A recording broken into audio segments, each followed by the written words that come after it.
오늘은 신년 1월달을 맞이하고 두 번째 주일입니다. 지난 한 주간 사회적으로 이슈가 된 사건이 하나가 있었습니다. 일명 정인이 사건이라고 하는 어린아이를 입양해서 16개월 만에 생을 마감하는 안타까운 사건이 있었습니다. 이 부모는 그 아이의 보호자가 되겠다고 그 아이를 입양을 했지만 보호자가 아니라 오히려 폭력자가 되고 그 부모의 폭력으로 인해서 그 아이가 생명을 잃어버리는 이런 안타까운 사건이 있었죠. 국회에서는 법을 폐지하기도 하고 새로운 법을 개정해서 이런 사건이 다시는 일어나지 않고 이 아이들을 보호해야 되겠다라고 하는 이 법을 세워 놓았습니다. 부모가 자녀를 체벌하는 것은 폐지를 하고 자녀들이 아동이 학대를 받을 때 바로 수사를 할 수 있는 새로운 법을 개정을 했죠. 이 국회가 이 법을 폐지하고 개정한 가장 근본적인 한 가지 목적은 뭐냐면 앞으로는 이런 사건이 일어나지 않도록 또 이런 안타까운 일들이 일어나지 않도록 이 아이들을 보호하겠다고 하는 것입니다. 오늘 우리가 살아가는 이 시대는 참으로 진정한 보호자가 필요한 시기가 아닌가라는 생각을 해봅니다.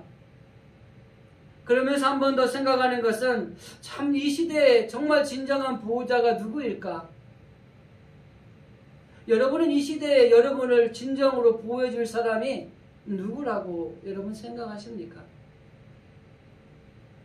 저는 오늘 말씀을 준비하면서 이 사건을 조명해 보면서 법적으로 많은 어떤 사회적인 대안으로 정말 이 어려움에 있는 사람들을 보호하겠다고 많이 외치기도 하고 안타까운 마음을 가지기도 하지만 이 시대의 진정한 보호자는 오직 하나님 한 분밖에 없다라는 사실을 생각해 봅니다.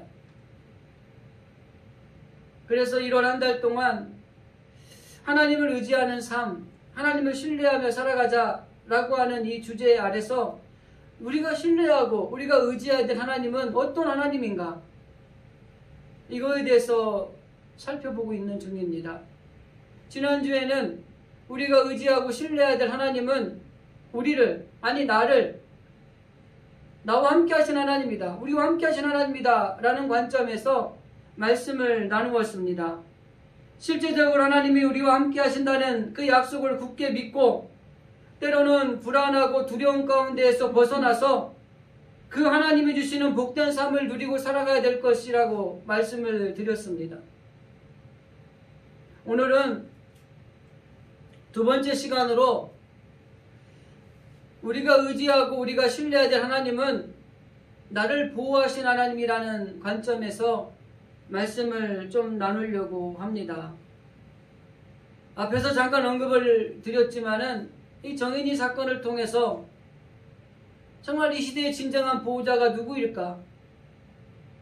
여러분이 정말 어려움에 처하고 여러분들이 정말 힘든 가운데 있다면 여러분들을 보호해줄 그 보호자가 누가 될 수 있을까?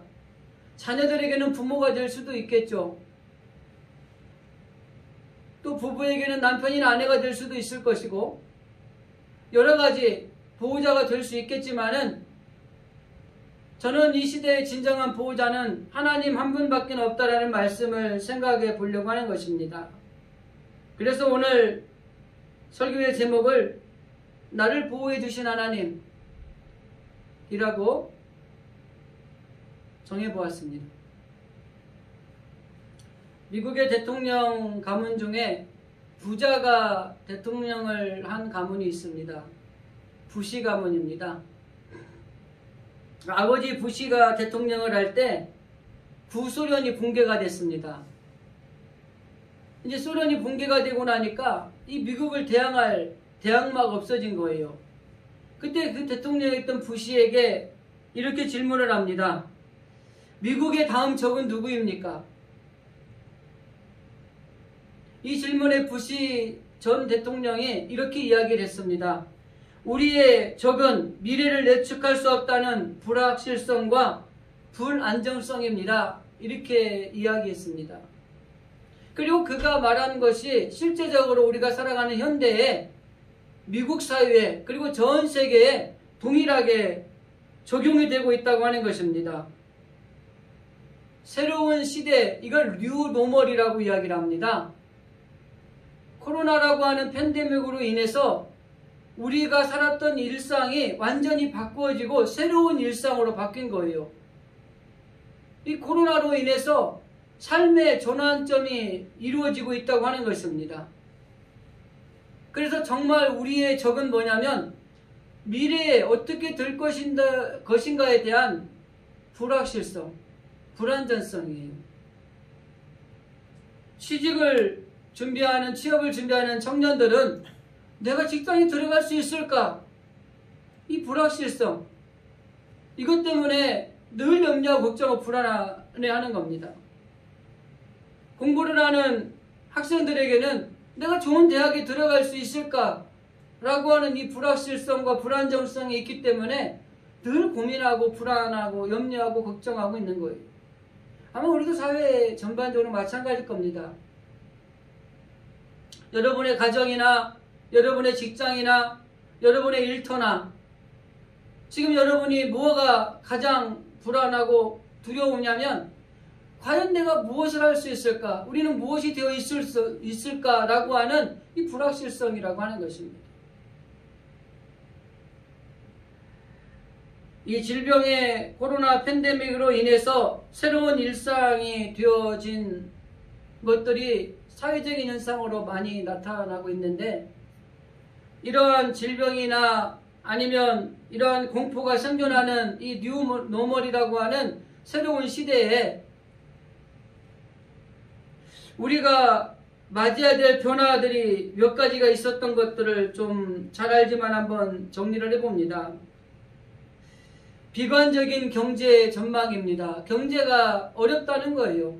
너무 힘들다는 거예요. 전 세계적으로 2020년 한 해에 성장이 마이너스 성장입니다.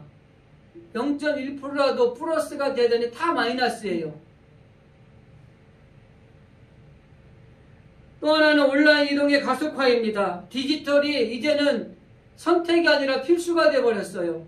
교실에도 공부하던 학생들이 이제는 온라인으로 공부를 하게 되고 직장인들도 마찬가지입니다. 이제는 직장의 사무실에 나가서 근무하는 게 아니라 재택근무라고 하는 새로운 것들이 우리의 삶을 주관하고 있을 정도로 지배하고 있는 이 온라인 디지털 시대로 바꿔 가져가고 있죠. 그것뿐만이 아닙니다. 영화, 공연, 연극, 할 거 없이 이제는 이 온라인 디지털화가 되어가는 것이 자연스럽게 이어지고 있죠. 교회 예배를 보십시오. 영상으로 예배를 드린다는 것은 아주 대형 교회, 아주 모든 시스템이 잘 갖춰져 있는 교회, 홈페이지도 잘 되어 있고 이러한 교회가 아니면 사실 영상으로 예배를 드린다는 건 생각하지도 못했지 않습니까? 우리 교회만 해도 우리가 어떻게 이렇게 각자의 가정에서 여러분 영상을 통해서 예배를 드린다는 걸 상상이나 해보았습니까? 근데 이게 일상이 돼버렸어요. 사람과의 비대면 시대가 되었다고 하는 것입니다. 사람을 만나기를 꺼려합니다. 누군가 만남을 요청하면 이걸 가야 되나 말아야 되나 고민하게 되는 거예요.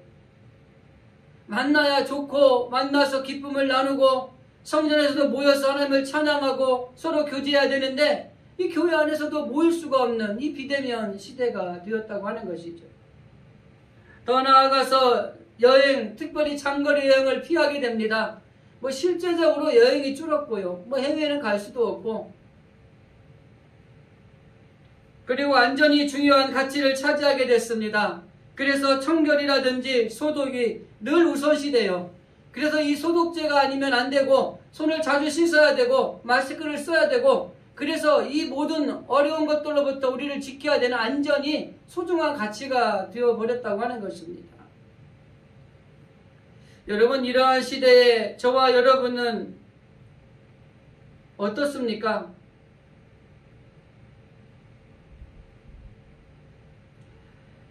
이 많은 이 정세적 변화라든지 사회적 변화라든지 삶의 변화라든지 이런 것들 때문에 우리가 불안감에 쌓여 있다고 하는 것입니다. 불안감이라고 하는 것은 이게 논리적으로 합리적인 이유가 있어서 불안한 것도 있어요. 내가 예를 들어서 남의 것을 훔쳐왔어요. 이 들킬까 불안한 건 합리적인 거예요. 그런데 우리가 그런 말 하잖아요. 막연한 불안감이 있다는 거예요. 뭔가 합리적이고 논리적이지 않은데 불안한 마음이 있는 거예요. 이유 없이 불안감을 느끼는 것입니다. 그리고 이 불안감이 우리를 좌우할 때 일어나는 증상이 있습니다. 첫째, 안절부절하지 못하는 거예요. 두 번째, 신경질적인 태도를 보이게 됩니다. 세 번째, 밤에 잠을 자지 못하는 것이 있습니다. 그리고 더 나아가서 사람을 우울하게 하고 조금 심해지면은 대단하지도 않은 것에 벌컥 화를 내기도 합니다. 그리고 심장 박동이 빨라지게 되고 혈압도 올라가게 되며 몸 안에 있는 신경이나 화학적 변화가 일어날 수 있어서 질병이 생기기도 한다고 하는 것입니다. 또 한 가지 이 불안이라는 것은 다른 의미, 특별히 성경적인 의미로 보면은 창세기 3장에 나오는 아담과 하와의 이야기를 좀 예로 들 수 있습니다. 이 인간의 타락한 심리 상태를 그대로 보여주는 것이 불안감이에요. 아까 앞에서 잠깐 언급했던 논리적이고 합리적인 불안감이죠. 하나님이 이 세상을 창조하시고 에덴 동산을 창설하시고 아담과 하와를 만드신 이후에 그들에게 모든 것을 너희 스스로 아무렇게나 하되 저 중앙에 있는 선악과의 나무는 따먹지 말아라. 그런데 이 사단인 뱀에 속아서 그 사과를 따먹잖아요. 그리고 난 다음에 이 아담과 하와가 가장 처음에 느낀 게 불안감이에요. 그래서 그들이 숨은 겁니다. 하나님이 아담을 부르실 때 아담이 하나님의 부르심에 뭐라고 말씀하냐면 내가 두려워서 숨었나이다 이렇게 표현하거든요. 어떻게 보면은 하나님을 떠난 현대인들이 막연한 불안과 두려움의 근원이라고 볼 수 있는 것입니다. 이런 불안감이 생기면 현대인들은 이 불안을 떨쳐버리기 위해서 붙잡는 게 있어요. 돈을 붙잡든지 아니면 권력을 붙잡든지 인기를 붙잡든지 술이나 마약을 붙잡든지 이런 것들로 불안감을 해소하려고 한다는 것입니다. 그런데 여러분, 이 불안감은 세상의 어떤 것도 우리의 불안을 해소해 주지 않는다고 하는 것입니다. 그런데 이 문제를 근본적으로 해결할 수 있는 비결이 하나가 있는데 그게 뭐냐면 바로 하나님을 인격적으로 만나고 그분의 사랑과 은혜 안에 들어가는 것입니다. 아담과 하와가 선악과를 따먹고 불안감과 두려움에 숨었을 때 그 불안감을 해결할 수 있는 건 하나님께 다시 돌아오는 거예요.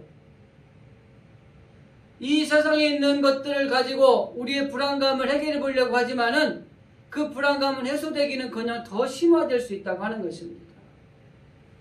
그래서 우리들은 하나님과의 올바른 관계를 회복하고 더 나아가서 하나님과의 교제를 통해서 얻어지는 친밀한 관계를 통해서 이 불안을 떨쳐버리는 믿음의 삶을 살아가야 된다고 하는 것입니다. 오늘 우리가 읽은 말씀을 살펴보면은 이 이스라엘 백성들도 불안과 두려움에 휩싸여 있는 모습을 보게 됩니다. 그리고 이들이 불안한 이유는 아람 군대가 그들을 침공해서 그들을 치고자 하는 그런 막연한 불안감이었어요. 여러분, 한 나라가 있고 그 옆에 나라가 강대국이 되면은 이 강대국은 이 약한 나라를 전쟁을 통해 삼키려고 하는 것입니다. 그런데 그 당시 아주 강대국인 아람이라는 나라가 이 이스라엘을 침공하기 위해서 호시탐탐 노리고 있어요. 전쟁은 일어난 건 아니에요. 그러니까 이 막연한 불안감 가운데 이 민족이 살고 있었던 시대가 오늘 우리가 읽은 본문의 말씀이라고 하는 것입니다. 그리고 하나님은 오늘날 이 시대를 살아가는 저와 여러분에게도 동일하게 말씀하십니다. 그 이스라엘 백성들에게 말씀한 것처럼 두려워하지 말라는 거예요. 불안에 떨지 말라고 하는 것입니다. 믿음을 가지라는 것입니다. 그래서 오늘 이 대지를 좀 몇 가지로 나누어서 오늘 이 시대의 불안과 두려움과 그리고 그 어려움 가운데 살아가고 있는 이 원인이 무엇인가를 좀 살펴보고 그 원인을 해결하고 저와 여러분도 이 불안과 두려움에 휩싸여 사는 것이 아니라 그 원인을 제거하고 정말 하나님 앞에 온전하게 나아가는 삶을 살아가는 우리가 되기를 원합니다. 이 불안하고 두려워하는 근본적인 원인이 뭐냐면 하나님이 우리와 함께 하시고 하나님이 나를 지켜주시고 나를 보호해 주실 것이라는 믿음이 확실하지 않을 때 이 불안과 두려움이 생기는 거예요. 믿음이 없다면 우리는 철저하게 이러저러한 이유로 인해서 불안과 염려와 걱정 가운데 살아갈 수밖에 없다고 하는 것입니다. 그래서 오늘 우리가 읽은 본문의 말씀은 눈에 보이는 것, 아람 군대를 보지 말라는 것입니다. 보이지 않는 영적인 세계를 바라볼 수 있어야 된다는 거예요. 그게 바로 뭡니까? 엘리사를 둘러싸고 있던 불말과 불병거, 저들보다 훨씬 많은 이 우리를 지켜주시는 그 놀라운 것들을 보호하는 것들을 바라볼 수 있어야 된다고 하는 것을 말씀하고 있는 것입니다. 첫 번째 제언을 말씀을 드립니다.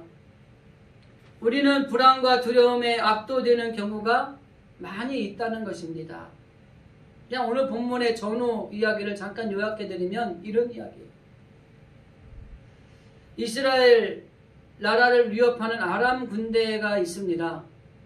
그 당시의 왕인 아람 왕 베나닷 2세인데 이 베나닷 2세 왕이 이 이스라엘을 침공해서 이 나라를 흡수하려고 하는 거예요. 그런데 이 작전을 짜면은 그 작전을 미리 알고 이스라엘 백성들이 다 방어를 하는 거예요. 이거 누가 첩자가 있는 게 아니냐? 근데 그 왕의 신하 중에 한 사람이 이렇게 이야기를 하는 거예요. 아니요. 첩자가 있는 건 아닌데 이스라엘에 엘리사라고 하는 선지자가 있는데 그 선지자가 우리가 어찌해야 될 것들 미리 다 알고 이스라엘 왕에게 알려주어서 우리의 통로를 다 미리 방어를 합니다.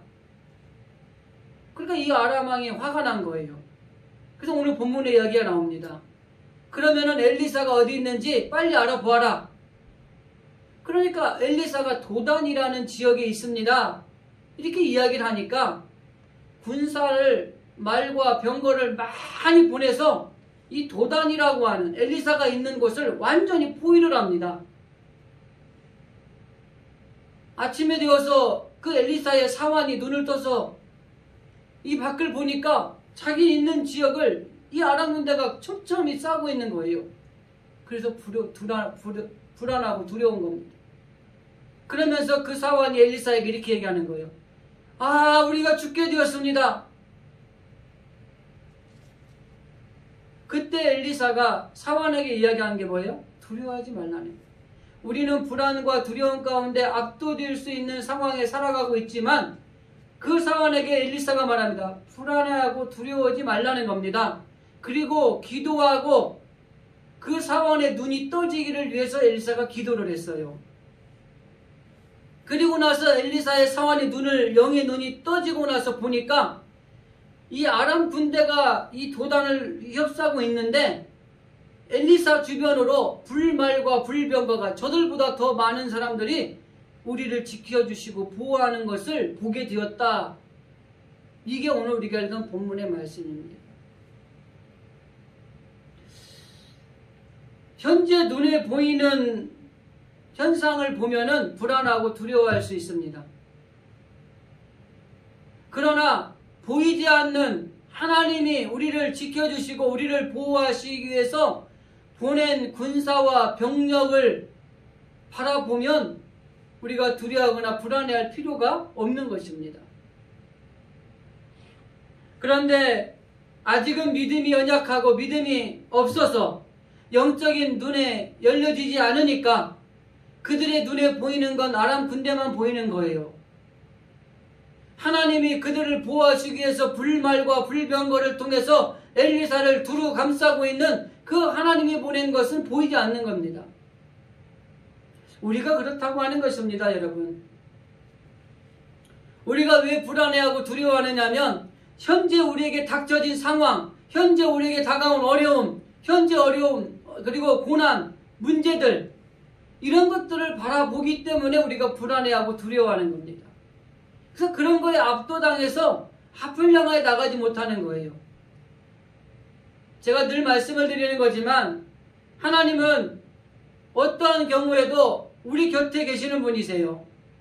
우리가 도와달라고 이야기만 하고 우리가 손을 내밀어 주님의 손을 붙들기만 하면 하나님은 언제든지 이 우리가 불안해하고 두려워하는 이 요소를 한순간에 물리치실 수 있는 위대하신 하나님이라고 하는 것입니다.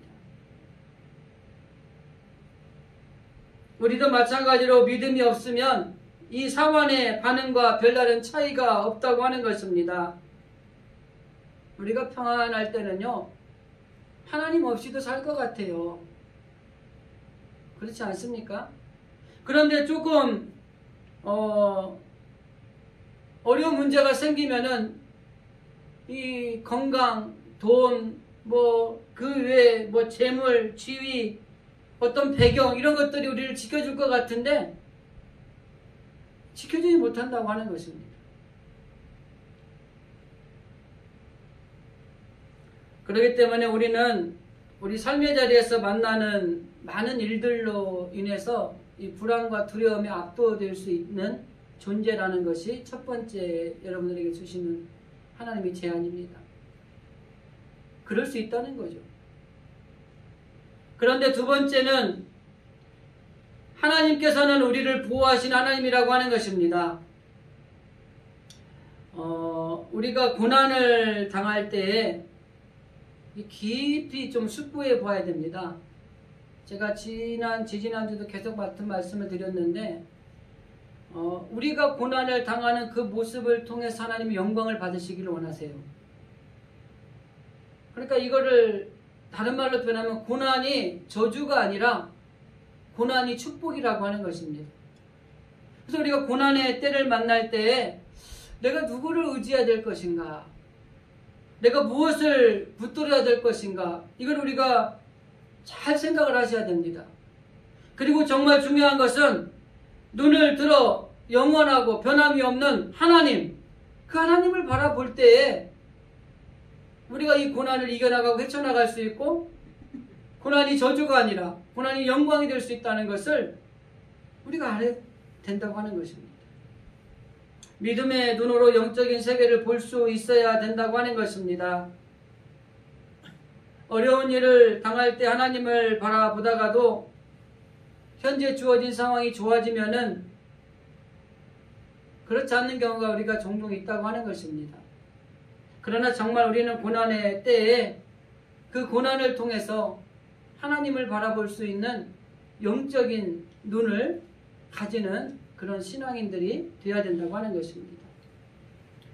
오늘 본문의 말씀에 등장하는 상황을 보면은 아주 절망적인 상황이잖아요. 그래서 엘리사에게 이야기합니다. 큰일 났습니다. 우리 다 죽게 됐습니다. 그때 16절에 엘리사가 이렇게 이야기하죠. 두려워하지 말라. 우리와 함께한 자가 저와 함께한 자보다 더 많으니라. 여러분 앞에 고난이 오고요, 어려운 문제가 오거든 그 고난보다 그 고난을 이기도록 하나님이 보호해 주시는 보호의 손길이 더 강한 거예요. 어려운 문제가 생기거든 그 어려운 문제를 해결할 수 있는 하나님의 능력이 우리를 지키시고 보호하시는 것이 더 큰 겁니다. 그러니까 불안해하거나 두려워할 게 없는 거예요. 엘리사가 말하는 거예요. 저들보다 하나님이 우리를 지켜주시고 보호하시는 게 더 많다는 거예요. 그리고 이어서 기도했다고 그러지 않습니까? 하나님, 저 사원의 눈을 열어서 이런 세상적인 것만 보고 현실을 있는 것들을 보는 것이 아니라 하나님 보이지 않는 영적인 눈을 떠서 정말 하나님이 지켜주심과 하나님의 보호하심을 보게 해주십시오. 이렇게 기도를 했더니 그 사원의 영적인 눈이 뜨여진 거예요. 그래서 이전에는 뭐가 보였어요? 아람 군대만 보였어요. 우리말로 표현하면 우리 가운데 다가오는 고난, 우리 가운데 닥치는 문제, 어려운 일들만 보였어요. 그런데 영적인 눈이 띄어지고 나니까 그들은 보다 더 우리를 지켜주시고 우리를 보호하기 위해서 하나님이 세워주신 불말, 불병거, 수많은 군사들을 보게 되었다고 하는 것입니다. 여러분, 그 이후로 사원이 두려워했겠습니까? 불안해했겠습니까?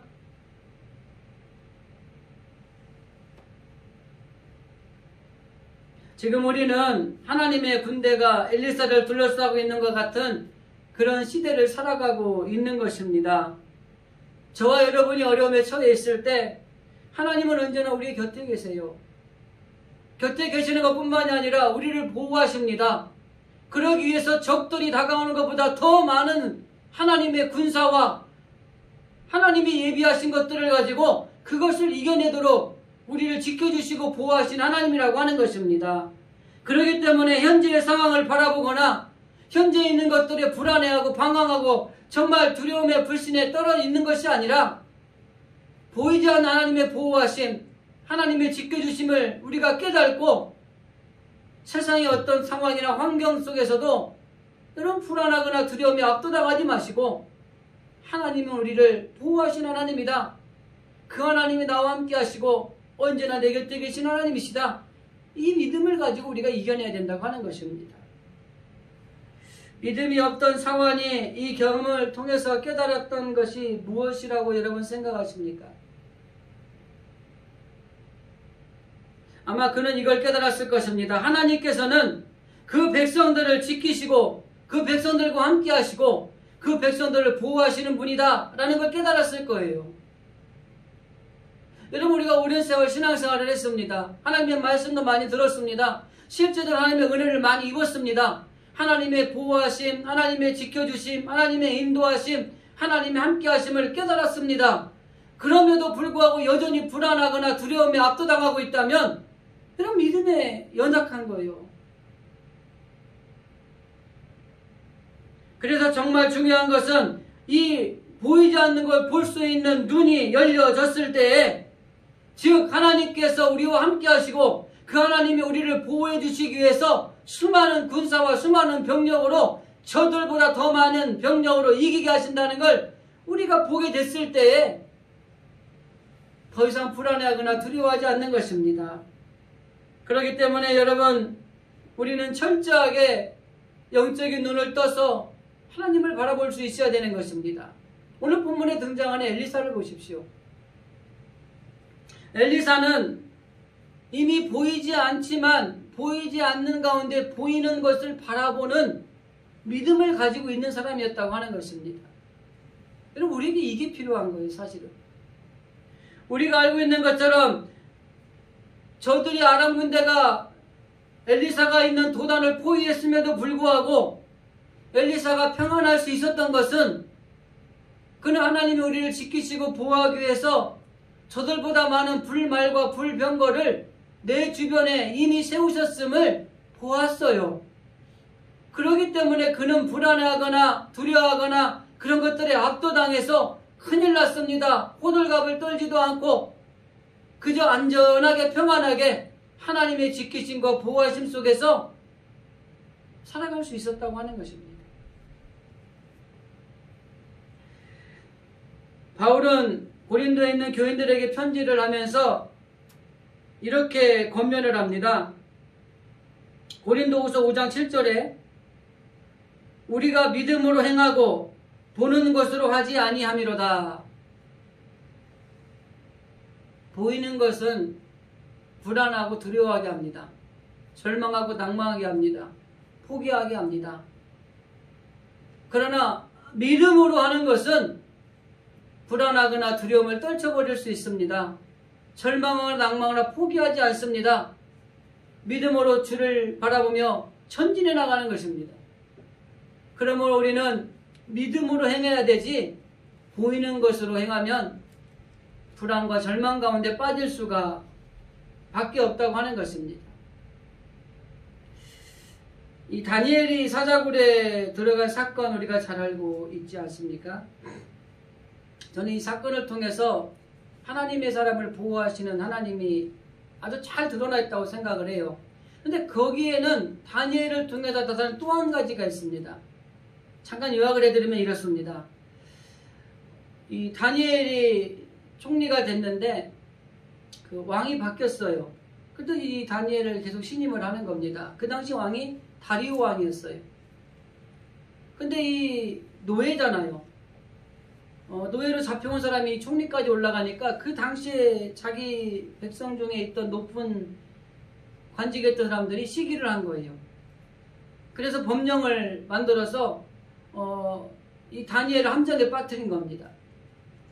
이 다리오 왕이 다니엘을 죽이고 싶지는 않지만 이미 법을 했기 때문에 어쩔 수 없이 그 다니엘을 사자굴에 넣을 수밖에 없는 거예요. 그런데 여기서 한 가지 중요한 게 뭐냐면 그 다리오 왕이 그 다니엘을 사자굴에 넣으면서 이렇게 이야기를 합니다. 내가 항상 섬기는 너의 하나님이 너를 구원할 것이다.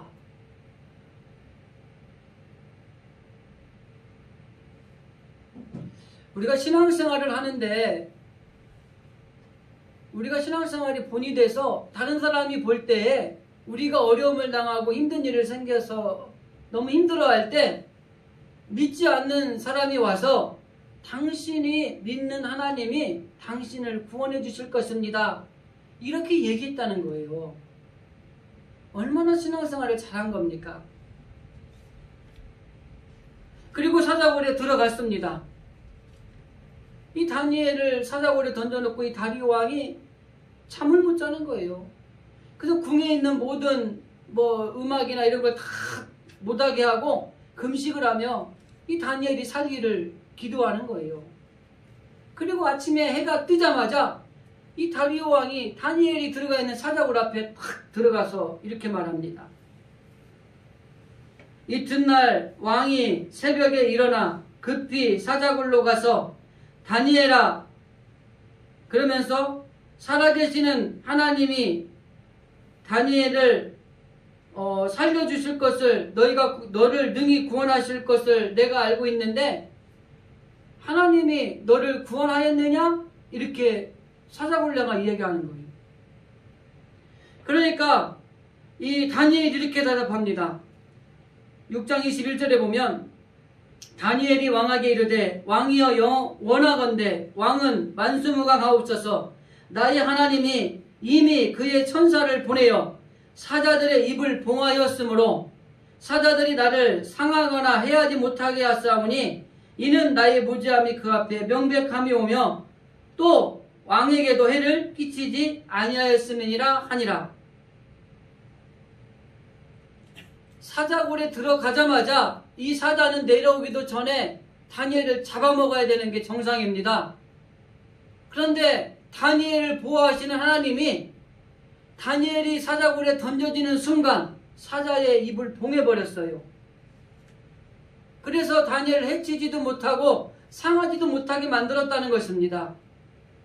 여러분, 이 사자가 배가 불렀을 것이다 이렇게 생각하십니까? 사건이 다 종결되고 나서 다니엘을 참수했던 사람들을 사자굴에 집어넣었습니다. 그런데 그 사자굴에 그 사람들을 집어넣자마자 이 사자가 땅에 닿기도 전에 그들을 잡아먹고 뼈를 부서뜨려서 죽였습니다. 그러니까 그 사자굴에 있던 사자는 배가 고프지 않았던 것도 아니고 누구든지 들어오면은 땅에 닿기도 전에 다 잡아먹을 태세를 갖추고 있던 사자였던 거예요. 그런데 하나님이 그 사자의 입을 봉하고 다니엘을 보호하신 하나님으로 그를 건져내 주셨다고 하는 것입니다. 더 나아가서 세상 사람들의 눈에 하나님의 영광을 드러내는 다니엘의 모습을 볼 수 있는 것입니다. 여러분, 저와 여러분이 하나님이 우리와 함께 하심을 믿고 하나님 우리를 보호하신다는 사실을 깨닫고 인지한다면 어떤 고난 속에 던져진다 할지라도 하나님이 우리를 지켜주시고 우리를 보호해 주신다고 하는 것입니다. 환난 날에 우리를 붙잡아 주실 것이고 또 때로는 연단이 필요하며 연단 후에 더 좋은 길로 저와 여러분을 나아갈 수 있도록 이끌어 가신다고 하는 것입니다. 문제가 올 수도 있습니다. 슬픔이 올 수도 있고 고통이 오고 많은 것들이 힘든 일이 우리에게 올 수도 있습니다. 그러나 정말 하나님은 여전히 우리를 보호하시는 하나님이라고 하는 것을 여러분 기억하시기 바랍니다. 그리고 그 하나님은 우리에게 약속을 주신 하나님이십니다. 우리가 확실히 믿는 하나님을 믿는 이유는 하나님이 우리에게 이미 말씀을 통해 약속을 주셨기 때문이라고 하는 것입니다. 특별히 신명기 28장의 대표적인 언약에 의한 축복을 말씀하고 있는데 그 축복을 말씀하시는 과정에도 하나님이 우리를 보호하신다고 하는 말씀이 빽빽히 기록이 되어 있어요. 특별히 신명기 28장 7절 말씀에 보면 내 대적들이 일어나 너를 치려하면 여호와께서 그들을 내 앞에서 패하게 하시리니 그들이 한 길로 너를 치러 왔으나 내 앞에서 7길로 도망하리라. 대적으로부터 보호하시고 지켜주신다고 하는 것을 말씀하고 있는 것입니다. 시편의 저자 91편의 말씀에서도 전쟁이나 재앙이나 전염병에서도 하나님이 너희를 보호하실 것이다 라는 말씀을 반복적으로 하고 있습니다. 3절 말씀에 보면 너를 새 사냥꾼의 올무에서 심한 전염병에서 건지실 것이미로다. 6절과 7절에서 보면은 전염병이 밝을 때 닥쳐오는 재앙을 두려워하지 아니할 것이다. 그리고 이 재앙이 내게 가까이 하지 못하게 하리라. 10절과 11절에서도 화가 내게 미치지 못하며 재앙이 내 장막에 가까이 오지 못하리니 그가 나를 위하여 그의 천사들을 명령하사 내 모든 길에서 너를 지키게 하심이라. 여러분, 하나님께서는 실제적으로 우리를 대적 가운데에서, 질병 가운데에서, 재앙 가운데에서, 전염병 가운데에서 친히 지키시고 보호하시고 이끌어주시는 하나님이라고 하는 약속을 우리에게 주셨다고 하는 것입니다. 그래서 우리가 이 믿음 가운데 주님 안에서 살아갈 때에 이 하나님의 임재가 실제적으로 우리 가운데 이루어지는 것이고 하나님의 축복 가운데 살아갈 수 있는 주의 백성들이 되어진다고 하는 것입니다. 재앙을 만날 때 하나님이 우리를 지켜주십니다. 전염병 가운데 하나님이 우리를 지켜주세요. 여러분, 코로나 때문에 여러분 너무 힘들고 어려운 시기를 살아가고 있지만 이것 또한 하나님이 지켜주시고 보호하신다고 분명히 하나님의 말씀인 성경을 통해서 우리에게 약속하셨습니다. 그렇기 때문에 우리는 어떠한 일이 있어도 이 약속을 통해서 하나님께서 말씀하시는 것들을 통해서 하나님께서 우리를 지키시고 하나님이 보호하신다는 사실을 기억하셔야 되는 겁니다.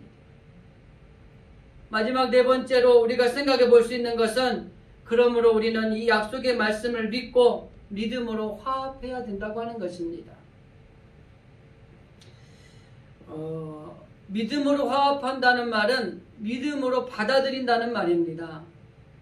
하나님이 우리를 지켜주시겠다고 보호하시겠다고 약속하셨으면 하나님 우리를 지켜주시고 보호해 주실 걸로 믿습니다. 이렇게 받아들이는 것이 필요하다는 거예요. 이스라엘 백성들이 출애굽이나 이 시기에 가나안 땅에 처음에 나온 사람들이 들어가지 못한 이유가 뭐냐면 믿음으로 화합하지 못했기 때문이에요. 하나님께서 이미 말씀을 통해 이스라엘 민족에게 내가 너에게 지시할 땅, 그 약속의 땅으로 너희들을 데려갈 것이다. 이렇게 약속을 주셨는데도 불구하고 그들은 광야 생활을 하면서 하나님에 대한 불신앙, 하나님에 대한 대적하는 신앙을 가지고 하나님에 대해서 완고하고 강팍한 마음을 가졌어요. 여기 완고하다는 말은 무슨 의미냐면 의도적으로 받아들이지 않았다는 말입니다. 믿음에는 수용성과 능동성이 있어요. 수용성이라고 하는 건 믿어지는 겁니다. 하나님이 우리에게 믿음을 선물로 주신 거예요. 그래서 우리가 믿어야지 해서 믿어지는 게 아니라 하나님께서 성령을 우리에게 보내주셔서 내 안에 성령이 역사하시면 믿어지는 거예요. 이게 수동성입니다. 그래서 그냥 믿어지는 거예요. 근데 중요한 건 이겁니다. 능동성이 있어요. 내가 의식적으로 믿음을 고백하고 아멘, 아멘 하면서 그것을 받아들이는 것입니다. 그런데 하나님이 약속을 주셨음에도 불구하고 그것을 받아들이지 못했던 이스라엘 민족들이 광야에서 다 죽고 가나안 땅에 들어가지 못했던 것들을 우리는 알 수 있는 것입니다. 결국 히브리서 기자도 히브리서에서 이 광야의 사건, 이 사건을 기억하면서 이스라엘 백성들에 대해서 두 가지 단어로 요약을 합니다. 그들은 완고했다. 그들은 강팍했다는 것입니다. 오늘은 마찬가지입니다. 여러분, 하나님이 우리와 함께 하시고 우리를 보호해 주십니다. 그분이 하나님의 성경의 말씀을 통해서 우리에게 약속해 주셨어요. 그리고 우리는 불안하고 두려운 이런 압도적인 생활 속에 살아가지만 하나님이 우리를 보호하시고 하나님이 지켜주신 하나님이라는 것을 믿음으로 하나님의 약속, 대적에서 지켜주시고 재앙에서 지켜주시고 그리고 질병 가운데서도 지켜주시고 전염병 가운데서도 지켜주시고 보호하신다는 이 말씀을 그대로 받아들이면 우리는 하나님의 축복의 자리에서 살아갈 수 있는 것입니다. 말씀을 정리하겠습니다. 오늘 우리가 살아가는 저와 여러분에게 이 세상에 있는 것들은 불안과 두려움에 압도당할 수 있다는 것을 전제하고, 그러나 눈에 보이는 것에 연연하지 마시고 눈에 보이지 않는 영적인 세계, 나를 보호하시고 지켜주시는 하나님, 그 하나님을 바라보시고 그 하나님이 성경을 통해 약속하신 말씀들을 믿음으로 받아들임으로 저와 여러분이 삶의 자리에서 어려운 문제를 만나고 또 힘든 일들을 만난다 할지라도 그럼에도 불구하고 나를 보호하신 하나님의 약속을 믿고 그 믿음을 받아들임으로 저와 여러분이 세상의 자리에서 조금 힘들고 어렵지만 여러분을 이겨내고 하나님의 축복의 통로가 열리는 그런 신앙의 삶을 살아가실 수 있기를 주님의 이름으로 간절히 기도드립니다. 기도하겠습니다.